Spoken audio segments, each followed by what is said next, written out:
Users are the financial blood of YouTube. Without us, they don't exist. Now that we've established the balance of power, let's see if we can get YouTube to play ball. I've tried half a dozen times to contact YouTube over VoteBot attacks and flagging campaigns that constantly seem to stream over this and other channels. Interestingly, the only time I ever saw a response from YouTube was over a phishing email I received from someone claiming to be a YouTube representative.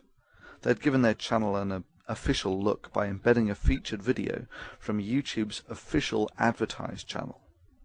I messaged this about them and they corrected the problem within hours. Oh yeah, when YouTube deems something in their personal interests, they can act quick enough. Now I feel that YouTube is aware of the problem that this channel and others are facing. They have simply elected not to communicate or act as they don't deem it in their financial interests. However, without users, YouTube is nothing. Users are the lifeblood of YouTube. Collective action by users necessitates a response by YouTube.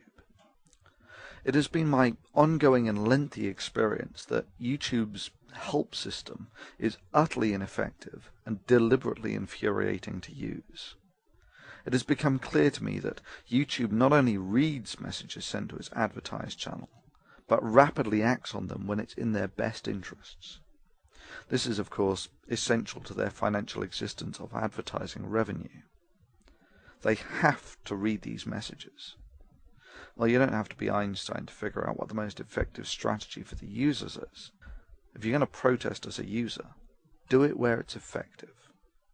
If you're unhappy with YouTube's inaction regarding VoteBots, script voting, spamming, false flagging campaigns, and YouTube's inability to correct these mistakes, then feel free to voice your concern to this woman. Welcome to YouTube's very own brand channel. This is our version of an online media kit. I'm Susie Ryder. I'm the Director of Ad Sales at YouTube, and it has been staggering over the course of the last couple of years to see YouTube grow from a small video sharing site to garnering the 6th largest audience on the web. There are a couple things that a marketer or an advertiser needs to get. The first one is that on YouTube it's really about participating. Look at me dancing with Soulja Boy. I'm participating. You heard Susie. It's all about participation. You can take her up on her offer and contact her either directly through YouTube's advertised channel or via the link provided. Basically, Google Susie Ryder's name. Now, I have no doubt that a company like YouTube will do their best to get the spam filters on this first thing Monday morning.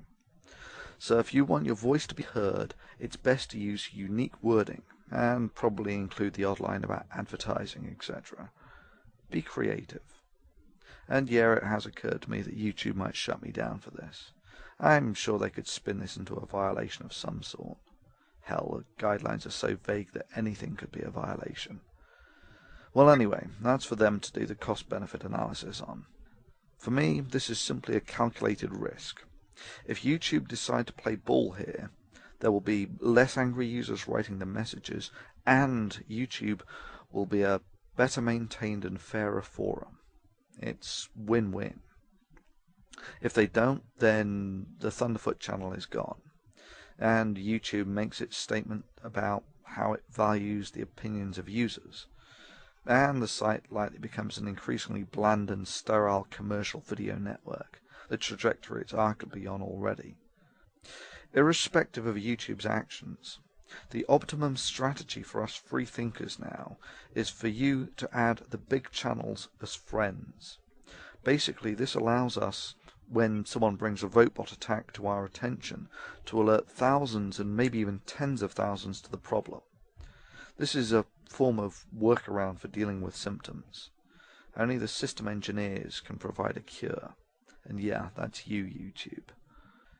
Users, the time has come for you to decide if YouTube's inaction to correct the willful abuse and the detrimental effects that this has had on your experience of using YouTube merits you writing to them.